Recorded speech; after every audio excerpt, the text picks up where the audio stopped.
말씀하셨고 여러분 잘 아시는 바와 같이 21세기 들어서 통일을 이룩하는 국가가 세 나라가 있죠. 세 나라. 어디입니까? 세 나라.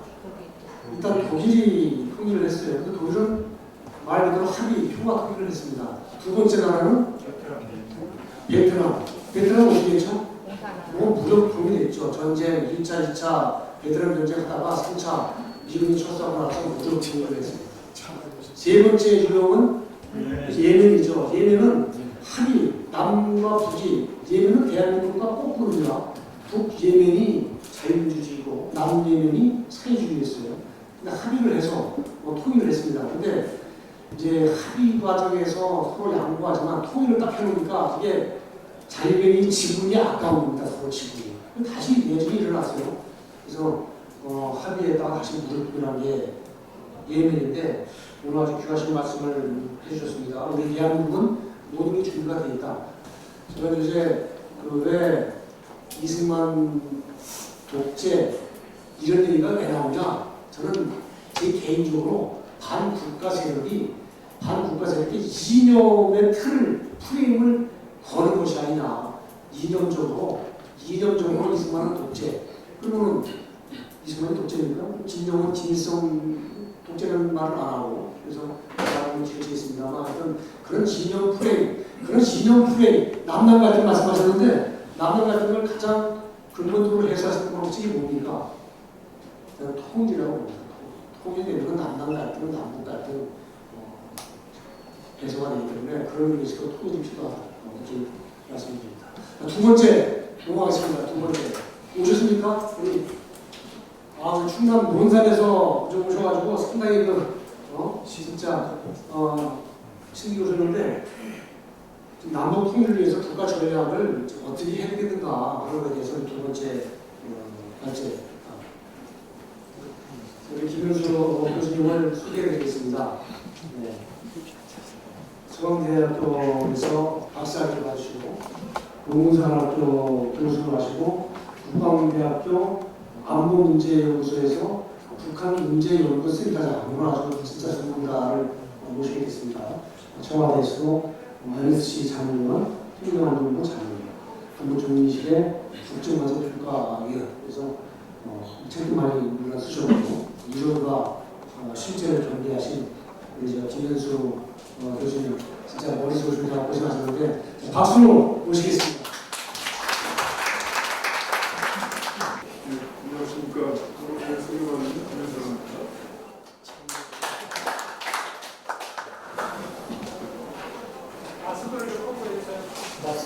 마스크를 벗으시죠.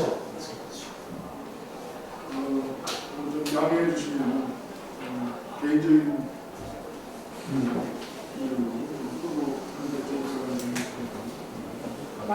안 들려요. 예. 크게 얘기해가지고 조금 전에 우리 김동영 박사님께서 우리 분이 한반 통일에 도움을 세미나에 자세히 말씀해 주셔서 더 이상 우리가 통일을 위한 국가 전략 어떤 걸 얘기해야 될지 말씀을 뒤에서 드리면서 고민을 했습니다. 하지만 국방대학교에서 같이 근무를 하셨던 우리 손영배 교수님께서 이 과제를 좀 한번 고민해줬으면 좋겠다. 부탁한 말씀이 계셔서 KMA 역사 포럼에서 주신 주제 그대로 남북 통일의 국가전략이라는 주제로 개인적으로 스케치한 것 같아요. 늘 생각해오던 문제인데 이건 이제 여러분들하고 함께 말씀하실 소중한 기회를 가지고 있습니다. 소중한 포럼에 초대해 주셔서 감사하다는 말씀을 드립니다. 만약 이제 저희가 독일과 동서독 통일과 같은 상황이 온다면 뭐가 걱정이겠습니까? 사실. 그러니까 동서독 통일 직전에 동독 상황의 수준에 이르게 되면 북한은 아마 그 이전에 이미 남한과 통일 상황에 이르게 되지 않을까 이런 생각이 듭니다. 1989년에 동독 수준의 북한이 도달해 있다면 그 상황은 우리에게 이미 통일된 상황을 가져다 주었을 거다라는 것이 제 생각입니다. 당시 동서도 이 상황을 보게 되면 동독 군인들이 자기 막사 안에서 소독 TV를 다 시청했어요. 그리고 베를린 장벽 붕괴 직전에는 동독 군인들이 더 많은 어떤 그 권리를 보장해달라고 밖에 나가서 시위까지 하는 상황이 이루어졌어요. 사실은 오래전에 봤던 자료이라서 약간 뭐 정확성은 좀 떨어질지 모르겠습니다. 대체로 분위기는 그랬다는 것입니다. 그처럼 제가 드리고 싶은 말씀은 뭐냐면 동독 상황과 동서독 상황과 한반도 통일 상황은 비슷한 점도 있지만 대단히 다르다는 거예요. 훨씬 더 비관적이에요. 당시 동서독 통일을 가능하게 했던 것은 아까 우리 부덕사님께서 잘 말씀해 주신 것처럼 조지 더블유 부시 대통령이라고 하는 냉전을 끝내야 되겠다는 그런 어떤 역사적 소명의식으로 무장한 지도자가 있었기 때문에 가능했다고 저는 생각합니다. 그리고 그 주변에 소련이라고 하는 아비 제국을 반드시 무너뜨리고 냉전을 종식해야 되겠다고 그러한 굳센 신념을 가졌던 주변의 핵심 엘리트들이 있었어요. 스톤필리사 나이스라든지 필립 제레타든지 또 국내에도 뭐잘 번역이 되어 있었으니까 뭐 관련된 숙자를 보시면 잘 내용이 있지 않을까 자세하게 이해하실 수 있지 않을까 생각이 듭니다. 다시 말하면 지금 우리에게 한반도 통일 문제가 아니면서 그런 소명의식으로 보자면 세계 최강국의 어떤 패권국의 지도자의 어떤 리더십을 기대할 수 있는가 뭐 이런 것들에 대한 어떤 문제의식을 가져올 필요가 있다는 생각으로 말씀드리면서 분류를 하고 있습니다.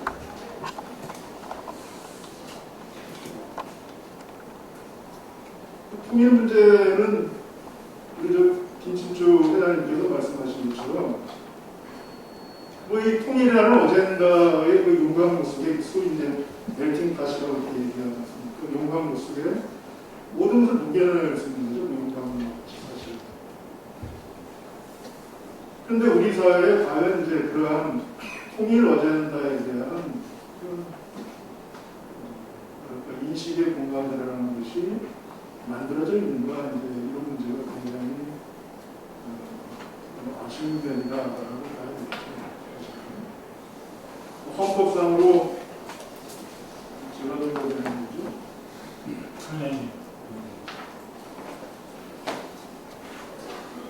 헌법상으로 뭐 통일이라고 하는 것은 기상의 문제이고 대통령은 반드시 이러한 어떤 의무를 수행해야 될 그런 역사적인 소명이 수행되어 있다라고 얘기하고 있지만 그 취임식 석상에서 대통령님께서 의뢰하시는 말씀은 뭐 이렇게 치부되어 온 것은 아닌데 그런 생각이 들어요. 뭐 이 말씀을 드리면 사실은 뭐 이렇게 대통령님께서 손해하실 수 있겠습니다만 근래에 가까이 오면서 훨씬 더 이런 면이 좀 더 강하게 작용하지 않나 그런 생각을 했습니다.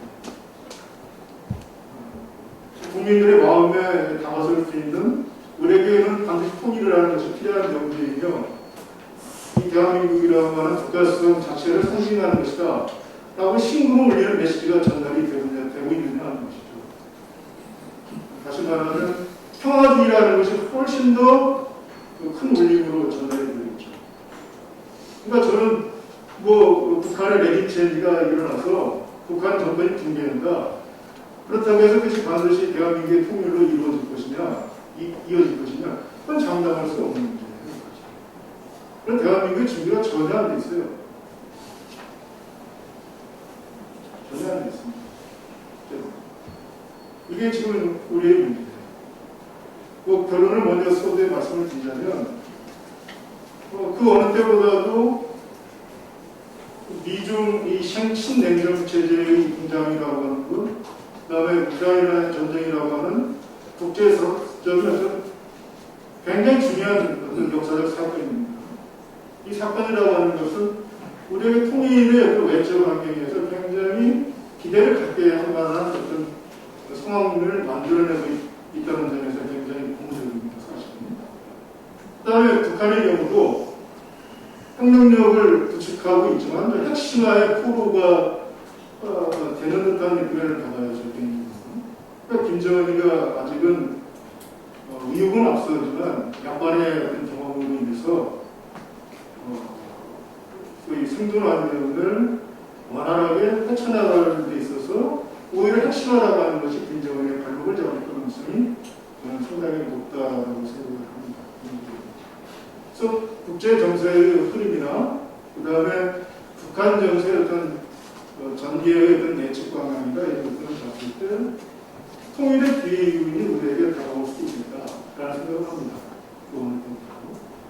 그럼에도 불구하고 가장 중요한 한국이 이러한 기회 요인을 살려나갈 수 있는 능력을 갖추고 있는지, 그보다 더 앞서서 의지가 충만한지, 이거에 대한 어떤 질문을 던져봤을 때 대단히 의문이 많이 들어갑니다. 의문이 많이 생긴다라는 말씀을 드리고 싶습니다. 이게 이제 결론입니다. 자, 그럼 이제 차근차근 한번 대체로 다들 이 분야에 대해서 관심이 있으신 분들은 한 번씩 다 생각하시고 보셨을 만한 그런 내용이기 때문에 특별한 내용은 없다고 생각을 듭니다. 좋은 기회를 주기 때문에 이 내용을 좀 더 심도 있게 작성해서 큰 논문으로 시켜볼 생각입니다. 나중에 아마 시면으로 찾아낼 수 있지 않을까 생각을 합니다. 20분, 10분 있었어요. 그래서 하고 있어요.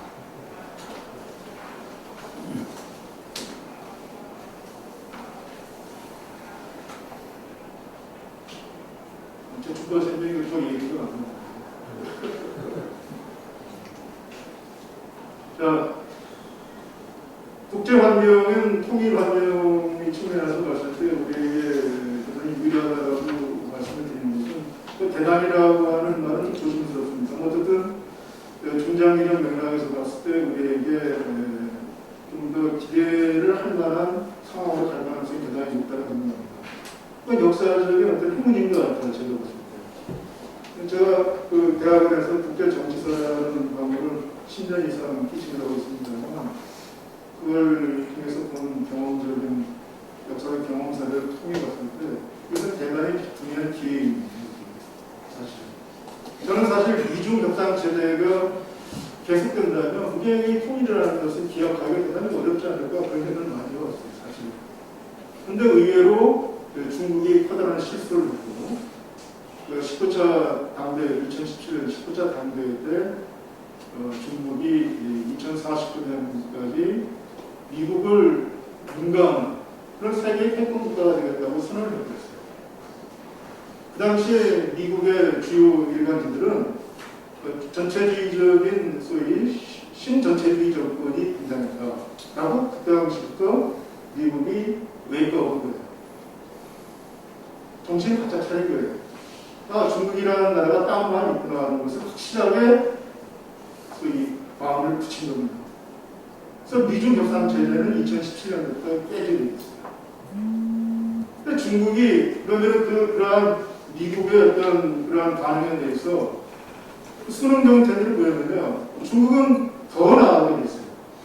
이것이 이제 시진핑 체제의 가장 큰 특징이라고 소위 이데올기적인 어떤 인물의 기량이다라고 하는 표현은 사실 서방에서 중국에 대해서 굉장히 어떤 정통한 정부를 알려진 케빈 러드 호주 총리의 것입니다. 사실 제 얘기가. 덩치앙핑 시대에 소위 실용주의를 잃어버리고 있다. 그래서 국내 공식적으로는 레니니스트적인 좌파 논리, 경제와 관련해서는 막신적 좌파의 논리, 대정책과 관련해서는 내셔널리스트적인 라이트, 우파의 논리. 그것이 이제 전체적으로 중국이라는 나라를 움직여 나가기 시작합니다. 그러니까 이념적 하락을 경고하고, 그러니까 막스 레닌적인 정신으로 중국을 끌고 나가겠다고 선언을 합니다. 2013년부터. 그것이 점점 시간이 지나올수록 훨씬 더 전면을 거쳐서 중국이 변화되는 모습을 보이고 있는 것입니다. 중국이 이제 공식적으로 서방에 대한 어떤 경쟁을 선언했어요. 막스 레니즘에 의하면 그 논리는 뭡니까, 여러분들? 자본주의는 필연적으로 멸망하게 되니까 서구는 디클라인하니까 뭐 이 논리인 거죠, 사실. 그 논리를 접근하기 때문에 더 강하게 접근합니다. 국가가 소위 사적 기업의 영역을 점점 더 침식해 들어가기 시작합니다. 그러니까 우리 기업들이 왜 중국에 대한 의존도를 줄여야 하느냐는 커다란 틀거리가 바로 여기서 시작되는 겁니다. 자, 그에 대해서 미국이 어떻게 대응할 것인가 관련해서 여러 가지 논쟁이 있었어요. 미국 내에서도 중국의 인도 문제나 저런 문제들에도 불구하고 그 경제적인 유대관계를 그래도 가져가야 되지 않겠느냐 이런 기대가 많았습니다만 아까 말씀드린 대로 2017년도 이후에 트럼프 행정부 시기를 지나서 바이든 행정부 들어서면서 훨씬 더 아주 치밀한 대중 경쟁 체제를 완성하는 길로 가게 됩니다. 사실 여러분들 잘 아시는 포드 오커스 동맹 이렇게 되는 거죠. 그 민주주의 정상회의 이번 한미일 소위 워싱턴 컨센서스 같은 그 대표적인 것으로 볼 수가 있습니다. 그러니까 중국과 밀고 당기는 있을 수 있지만 미국은 이미 결심한 거예요. 아, 중국과는 이건 제2의 냉전으로 가야 되겠다. 냉전 2000년이다. 이 신냉전이다. 저는 이 표현을 굉장히 주저했습니다. 사실은 개인적으로. 이러한 신냉전 체제의 등장이라는 것이 우리에게 미각이 작용합니다. 왜냐하면 이것이 길게 갈 것 같지 않다는 생각이 들어요. 개인적으로.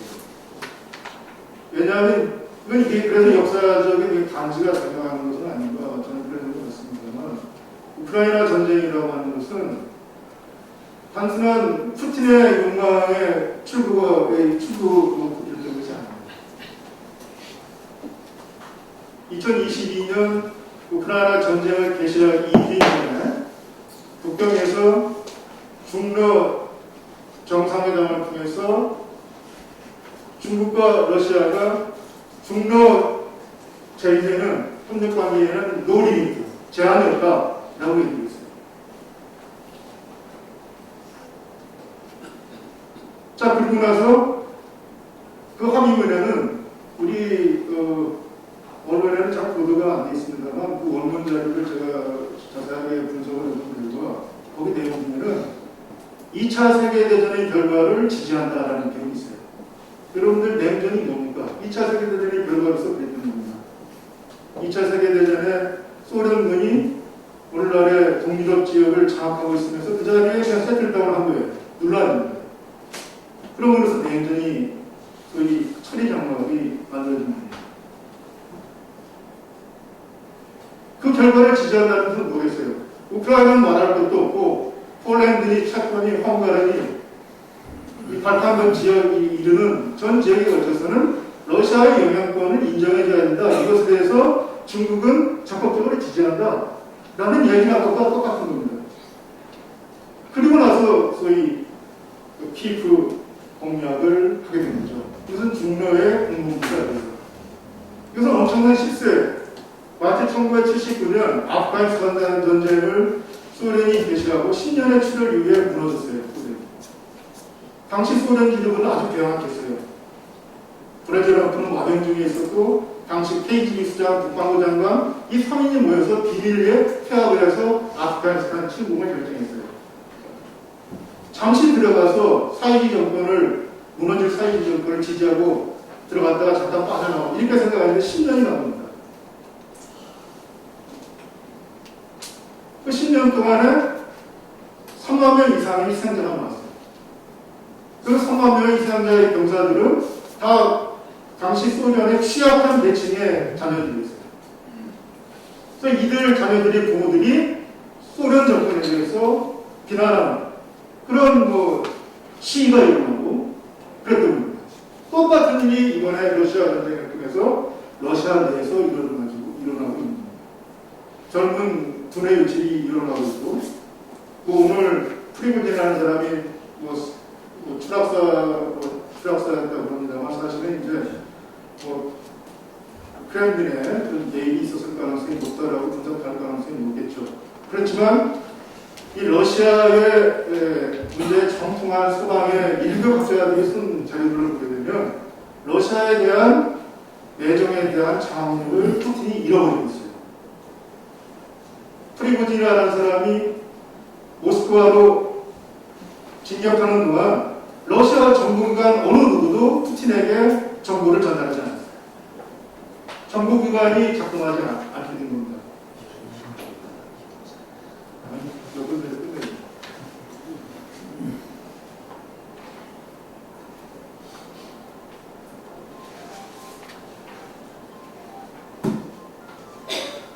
그래서 러시아의 지금 내정이라고 하는 것은 서방학자들의 표현에 의하면 부패와 폭력에 의해서 지배되고 있다 이렇게 얘기합니다. 부패와 폭력에 의해서 지배되고 있다. 그러니까 저는 이 서방의 단결, 그 다음에 중국에게 있어서는 유럽이라고 하는 것이 중립지대였어요, 일종의. 그러니까 트럼프 기준에 대한 어떤 혐오도 있었고, 이 중립지역을 중국이 어떻게 잘 공략하느냐에 따라서 미국과의 경쟁 체제에서 자기네들의 문을 열어볼 수도 있지 않았을까 생각을 했습니다만, 결국은 우크라이나 침공에 의해서 그런 중국의 기대라고 하는 것은 무망하게 된 겁니다, 사실. 디리스팅이라고 하는 것은 사실상 중국과의 어떤 핵심 부분에 있어서 협조는 어렵게 된 것이다 이렇게 봐야 되겠죠. 그게 중국에도 꽤 아픈 실체입니다. 그래서 이 국제 정세는 앞으로 이 권위주의 축의 어떤 뭐랄까요, 어떤 내부 진통이 뒤따를 가능성이 상당히 높다. 여러분 잘 아시겠지만 북한은 여기에 발목을 깊게 담그고 있지 않습니까? 여기에 자기네들 문을 열고 있어요. 그러니까 중국과 러시아의 운명이 흔들리게 되는 1990년대 냉전 몰락 뒤에 북한의 모습이라고 하는 것이 재현될 가능성도 생각해야 합니다. 시간이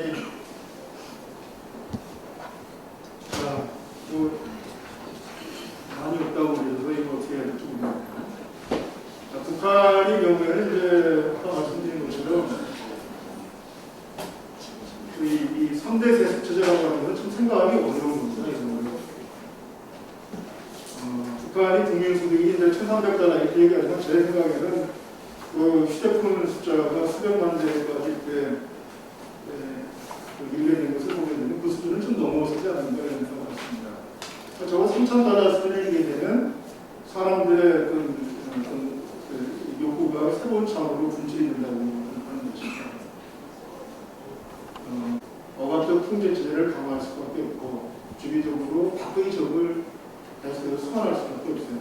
그러니까 남한은 남북관계라고 하는 것은 협상의 문을 열어도 또다시 갈등 상황으로 가고 플래시 포인트도 맞이할 수 있고 그런 겁니다. 그것이 반복되는 겁니다.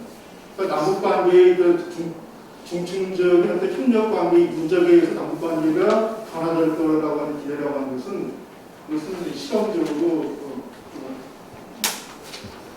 맞지가 않아요. 논리적으로 맞지가 않고 경험적으로도 맞지 않는 그런 사실. 자, 그리고 거기다가 아까 말씀드린 것처럼 북한의 이 핵신화에 대한 볼모라고 할까요? 김정은의 사고가 지금 거기 모두 다 올인되어 있어요. 이 사람은 대단히 군사에 대한 관심이 많아요. 사실.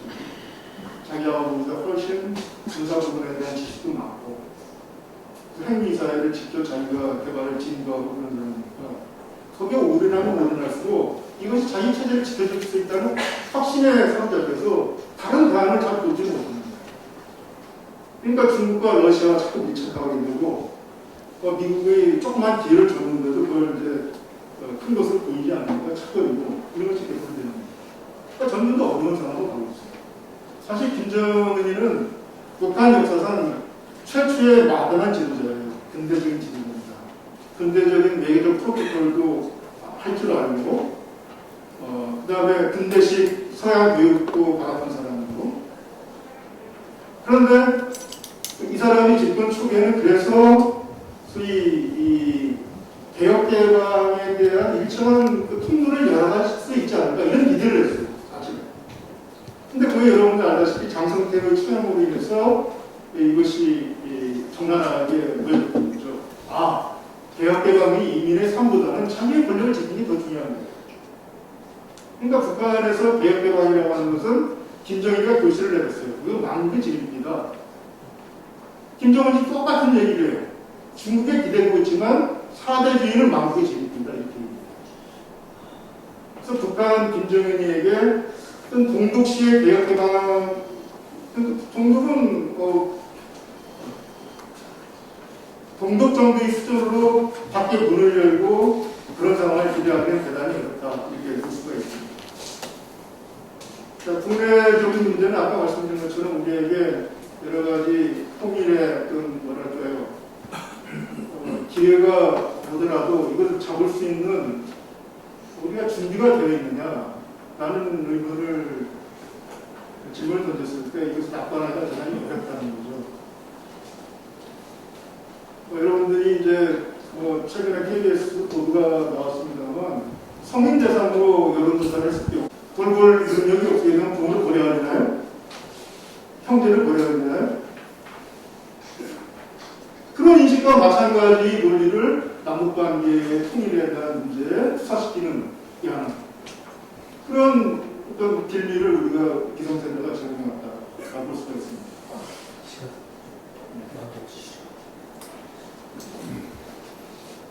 자, 이게 이제 제가 인용한 자료지만 통일과 나눔이라고 하는 제단에서 1000명이 굉장히 큰 모집단이 커요. 1000명 정도의 모집단을 대상으로 하고 이 아이 20대, 30대를 대상으로 해서 스구이트로도 큰 결과입니다. 그러니까 단순하게 질문지 주고 돌려서 찍고 한 게 아니에요. 생각해보고 니네들 발표 의향이 있느냐 했는데 이런 거예요. 차라리 따로 사는 게 낫다라고 얘기하는 건 똑같아요. 왜 젊은 아이들에게 이제 이런 문제가 생기느냐라고 하는 거예요. 이건 정말 우리가 심각하게 반성해야 바랍니다. 통일을 위해서 우리가 국가전략 차원으로 무엇을 해야 될 것인가? 이것은 정말 큰 주제입니다. 그래서 대전략입니다. 그랜드 스트레치입니다. 근데 이것을 대해서 우리가 세워본 적이 있느냐라고 하는 거예요. 국가전략. 지난 정부 때 통일준비회의라는 게 급하게 만들어졌습니다만 그건 너무 드러내놓고 한 거예요. 상대가 있는 게임이고 주변국이 바라보고 있기 때문에 우리 김치철 회장께서 저한테 통일에 대해서 주변국의 태고 가장 반대하는 사람이 누구냐? 가장 반대하는 사람이 누구겠어요? 중국이죠. 그 다음 반대는 러시아고. 그래도 가장 우호적인 건 누구겠어요? 미국이고. 일본을 생각하면 이렇듯 저렇듯 하는 기회를 그런 거죠.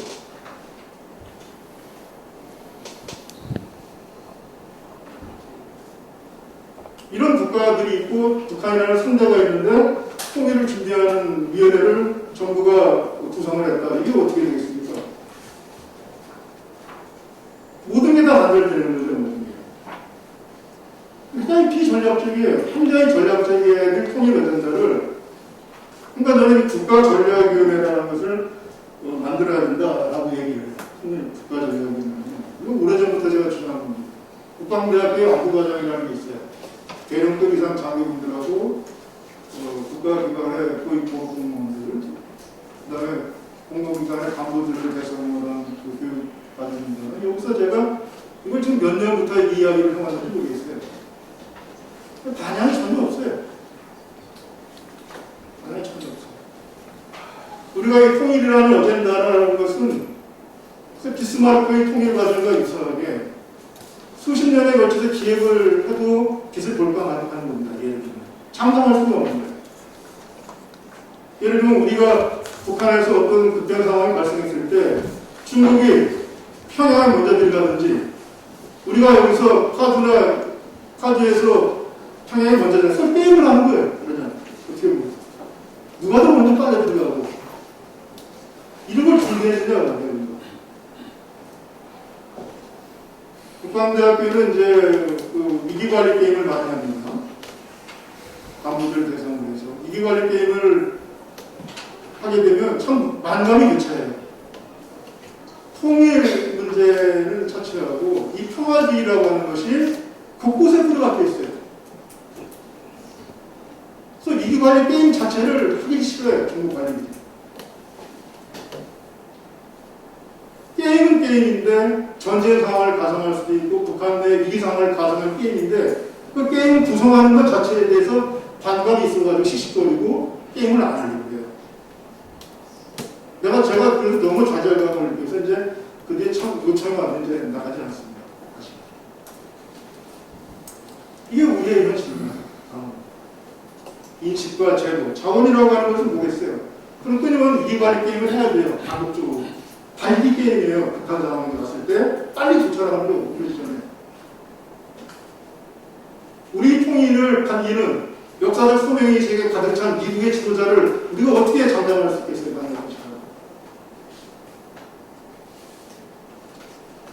그것도 없는 상황에서 어떻게 통일을 하겠어요?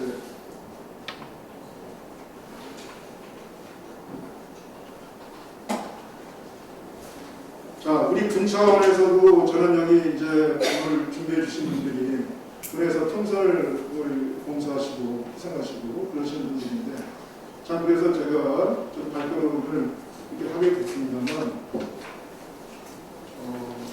참 아쉬운 점들이 너무 많아요. 제가 2005년부터 국방대학에서 근무했습니다만 너무 최근에는 올수록 너무 좌절감을 많이 줍니다.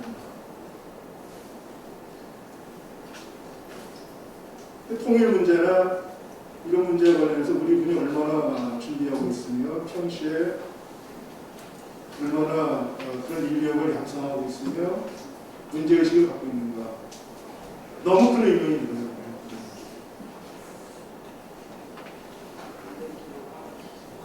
자, 우리가 무엇을 할 것인가와 관련해서는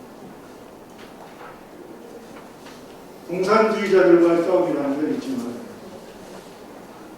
중국도 공산당이에요. 공산당이 있다는 거죠. 북한은 더한 공산당이 있다는 거죠. 공산주의자들의 이 사람들의 싸움 논리는 힘에 약해요. 강하기 때문에 약해요. 약한 힘이나 미약한 힘에는 매우 매섭게 몰아쳐요.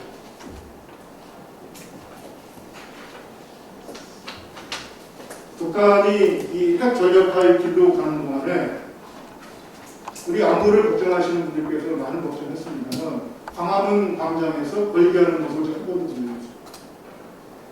2016년에 제가 10년을 얻어서 미국의 서부 지역에 가 있었습니다만 제가 한탄을 했어요.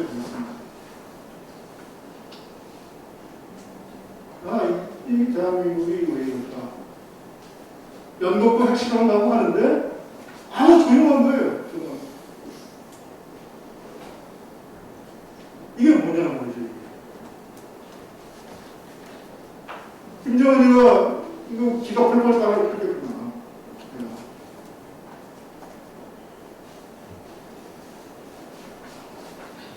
김정은이가 그 중국과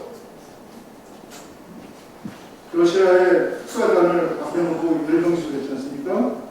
서울을 제일 먼저 들어와서 이 중앙청에 인공기를 올린 부대를 앞세웠어요. 열병식. 그리고 정방사단 1, 2, 4, 5군단, 10군단, 4, 5군단 부대들을 앞세웠어요. 그 사령관들이 앞에서 재병식을 했다. 그러고 나서 저 사람이 한 얘기예요. 저기 전쟁 준비에 똑바로 해라. 전쟁 준비에 더 강화시켜. 김정은 체제에 들어서 군단이 2개나 늘어났어요. 전방 군단이 훨씬 더 강화됐고 후방 지역도 훨씬 더 강화됐어요.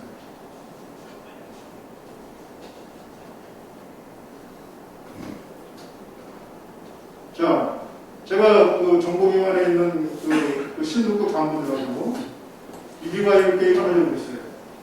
근데 그럼 이거 게임이니까 제대로 게임을 시뮬레이션 해야 된다. 근데 반대하는 거예요, 전문사가. 그래서 한참 원정을 하다가 결국 졌어요, 우리가. 그럼 게임을 뭐하러 합니까? 북한 정세에 대한 어떤 근본적인 가정을 못하고 있는 거예요. 간부급 정보기관 간부.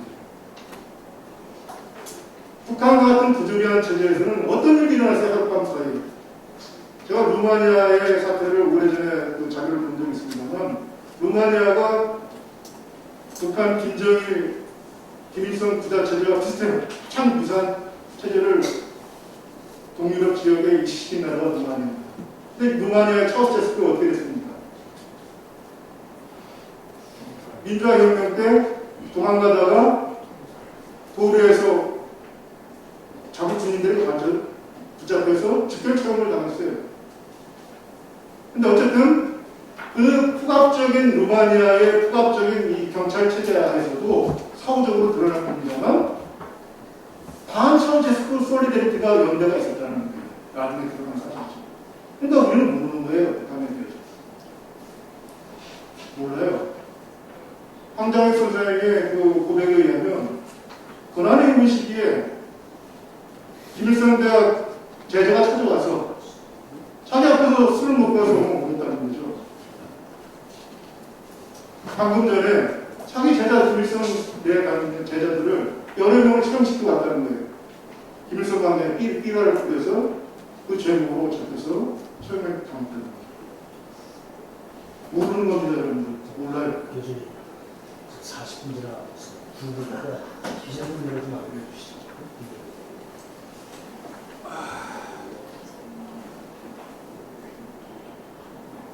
자, 가장 중요한 것은 이제 우리가 국제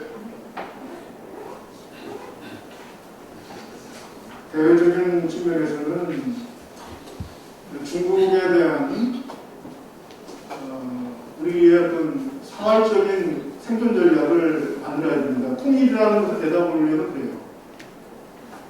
저는 이제 고순도치 전략이다, 거부능력이다, 뭐 이렇게 얘기했습니다만, 그 경제적 의존도를 줄여나가야 돼요. 전 나라가 실용주의로 돌아섰을 때는 이미 중국이 어려운 상황에 돌아설 가능성이 높다라고 생각합니다. 러시아에 대해서는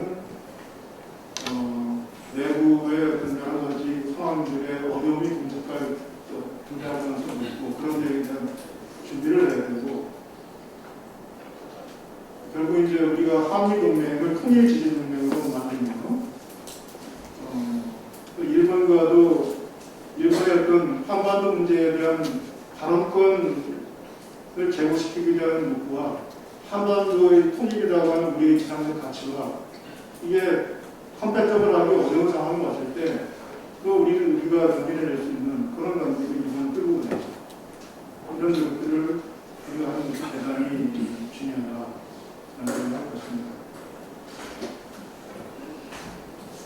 윤석열 정부가 대체적으로 기조는 잘 잡은 것 같습니다. 제가 보는 때는. 그래서 상당히 제 개인적으로 안심을 했어요. 방향을 잘 잡았다. 근데 대통령께서 말씀하신 것처럼 이게 우리에게 기회를 줄 수 있다. 근데 이 기회를 살려나가기 위해서는 정부의 리더십만으로는 굉장히 어렵습니다. 개인적으로. 그래서 통일 준비와 관련된 내용도 있고